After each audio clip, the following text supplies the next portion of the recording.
لا حول ولا قوت الا باللہ، تو یہ سارے فضائل آپ کو حاصل ہوں گے۔ جنت کے خزانوں میں سے ایک خزانہ ہے ایک کلمہ، یہ کلمہ جنت کا دروازہ ہے، اور اس کلمے کو پڑھنے کا حکم حضرت ابراہیم علیہ السلام نے بھی دیا۔ اس کلمے کو پڑھنے سے 99 بیماریوں کا بھی علاج ہے۔ اس کلمے کو پڑھنے سے رزق کی تنگی دور ہو جاتی ہے۔ اس کلمے کو پڑھنے سے اللہ کی دی ہوئی نعمتیں باقی رہتی ہیں، اور اس کلمے کو پڑھنے سے جیل سے بھی چھٹکارا مل جاتا ہے۔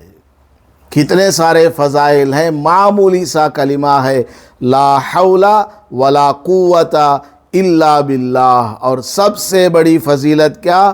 اس کلمے کو پڑھنے سے اللہ کی طرف سے جواب آتا ہے، اسلم عبدی واستسلم، میرے بندے نے میری فرما برداری کی اور اس نے میرے سامنے اپنا سر جھکا دیا، سرنڈر ہو گیا۔ کیونکہ اس کلمے کا معنی کیا؟ گناہوں سے بچنے کی طاقت اور نیک اعمال کرنے کی قدرت نہیں ہے اللہ میرے پاس، مگر تیری توفیق سے، تیری مدد سے۔ اس لیے اس کلمے کو آپ روزانہ صبح شام پابندی کے ساتھ 100 مرتبہ پڑھنے کی عادت ڈالیں۔ بچوں سے بھی کہیں کہ وہ بھی پڑھا کریں، معمولی سا چھوٹا کلمہ ہے۔